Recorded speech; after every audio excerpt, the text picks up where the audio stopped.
Good evening. I can't imagine there's anybody looking at this who's not aware of what's going on in the nation's capital right now. And I just want you to know it makes me really angry. It makes me angry for at least two reasons. Maybe by the time I get through with this, I'll come up with a third one. But the two reasons are this. Number one, this is America. And I don't expect in America that people just run over the Congress of the United States. Exercising what they might call their right to freedom of speech. But they took over the Congress of the United States today.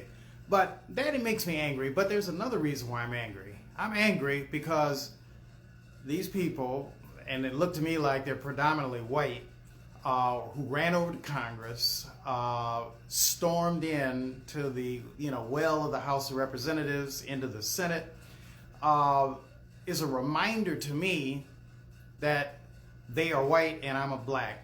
And it's a reminder to me that there's a different standard of justice for white people. Think about what happened in the aftermath of George Floyd, Breonna Taylor.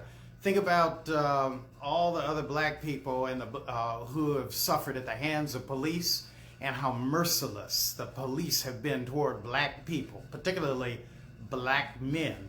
But then today, what we saw was the District of Columbia, the DC police, the Capitol Police, basically look at, I don't care if it was 1,000 or 10,000 white men and some women storm the Capitol, and what do the police do?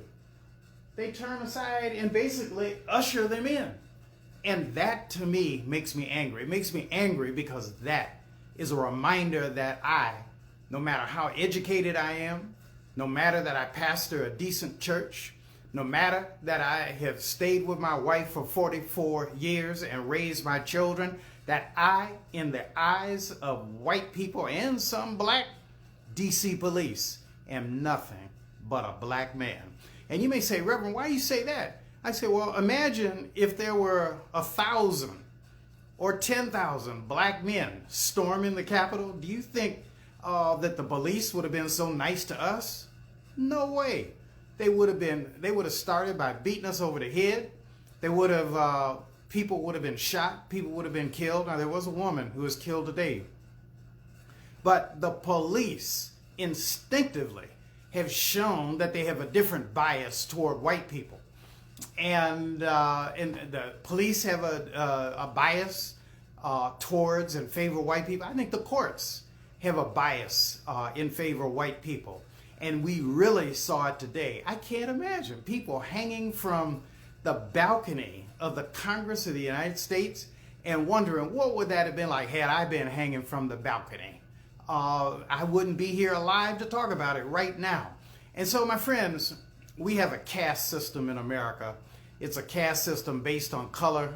America has never really fully come to grips with slavery. They haven't come to grips with Jim Crow. As a nation, the nation hasn't come to grips with the inferior treatment of black people, lynching of black people, predominantly black men, the rape of black women, and today we saw it at the hands of the Capitol Police, and that's a terrible thing. You know, when I was a little boy, my mother and father told me, and they read me stories, see Tom and Dick run and Jane. And one of the guys in the book was a white policeman, and he's a big guy, and he's smiling. And there are a couple lines in the book saying the policeman is always your friend. And that's what my mother and father drilled into me as a little boy. Then in the 10th grade at Cass Tech, I go to the first football game of the year. It was at Mumford High School in Detroit. And what are the police doing? The big white policemen on big horses. And what were they doing? They were taking their batons, and after the game, they were beating predominantly black kids.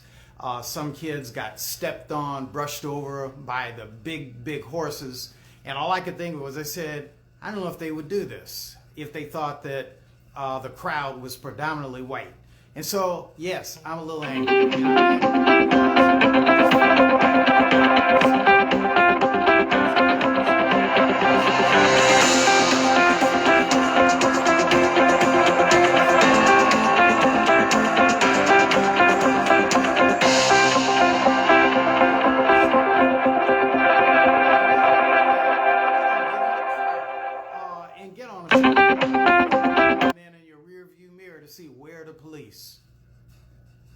You don't get in your car without asking yourself, where's my driver's license? Where is my insurance? And I'm not sure white people have to go through that. And so, yeah, I'm a little angry tonight. I'm angry at what's happening to the nation, but I'm also angry at the reminder that no matter how hard I try, no matter how high I rise, in the eyes of some white police, most of whom I have more education than them, I'm nothing but a black man. And so, my friends, tonight, no matter how happy you're about Biden and Harris getting elected, no matter how happy and thrilled you are that Kamala Harris is a representative of what can come out of the HBU, never ever forget you are nothing but a black person. And you got to prove yourself. You have to defend yourself every day of life. That's my word for tonight.